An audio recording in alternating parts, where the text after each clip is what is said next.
guys, welcome back. Today we have a 2011 Odyssey. Customer complaints were off running, a little sluggish off the start. So first thing we gotta do is we gotta do a visual inspection, see if anything obvious is jumping out. After that, we can scan the engine control module, see if there's any stored faults, and go from there. So now that we're in the vehicle, our scan tool is hooked up, we're gonna go into the engine control module, see if there's any pending or current codes. No permanent codes there. Go to temporary codes. No temporary codes. So the next step with any misfire diagnosis, if we don't have any firm codes coming up, after the visual inspection is done, we'll have to pull some spark plugs out, visually inspect the spark plugs, see if they're all deteriorated, see if the porcelain's cracked, and then if we find anything there, we'll probably start with the tune-up. So the next step is our technician is going to remove the 3 easiest spark plugs on this V6, which conveniently are the front 3 cylinders closest to the radiator, and then we'll have to see if any are deteriorated. So we've removed the front 3 spark plugs.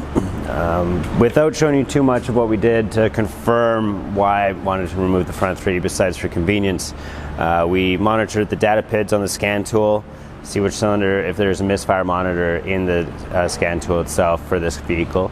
We monitored those to see which cylinder might be misfiring, even though we didn't have any codes to go off of. The next step would be visually inspect the spark plugs, remove them, and we could also, if that wasn't conclusive, scope the coils to see what kind of wavelengths they were firing at, and that would show us if the coil was weak or if that cylinder might have low compression. But we have the spark plugs removed now from the front 3 cylinders. And cylinder 6, I don't know if you can see this very well, cylinder 6 is just contaminated. Lots of liquid fuel on it, lots of carbon buildup. But the main thing is I'm looking at the porcelain here. I don't see any cracks in the porcelain there, but it's going to be virtually impossible to see if there's any cracks down inside the spark plug itself. So at this point, I would probably recommend to the customer we have to do a full tune-up on the vehicle. Potentially on directed injected vehicles, an upper intake manifold cleaning, clean out the carbon deposits to get the air flowing properly, test drive and see if we've fixed the vehicle.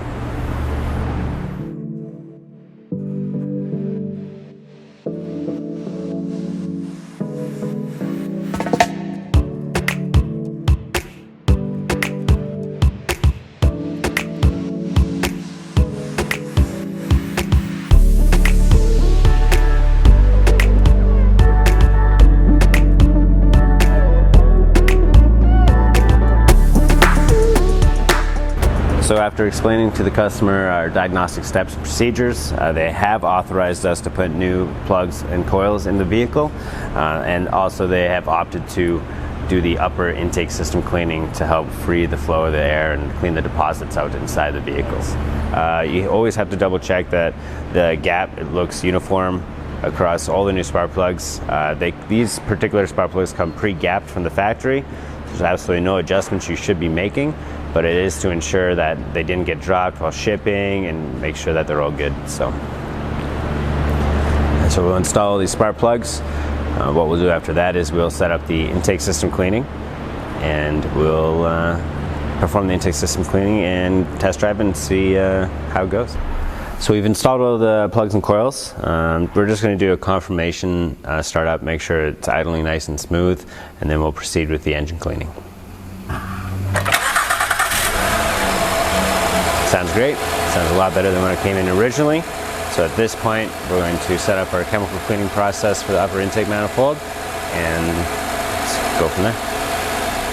So at this point, we're going to install the fuel system cleaner and fuel system dehumidifier into the fuel tank, and then we'll proceed with cleaning the upper intake manifold and intake system. Also a note that these chemicals are quite corrosive, not good for your skins, so you'll want to take all precautions necessary to not get any of the chemicals on the paint and wear gloves. So at this point, we're going to connect our intake system cleaner in line with the intake tube, and we're going to run the vehicle for about half an hour with the chemical running through it to clean the intake valves, intake manifold, and other components. After that, we're going to reassemble clear all the codes if there are any, and test drive it and make sure our customer complaint is fixed. So we just got back from our test drive, drove amazing. The next step is we're going to rescan the vehicle, make sure we have no pending codes come back on. We're going to pop the hood, make sure everything else underneath the hood looks fantastic, and then release the car to the customer. If you liked our video, please make sure you like, share, and subscribe. If you have any constructive criticism, hit us up in the comment section below. Have a great day.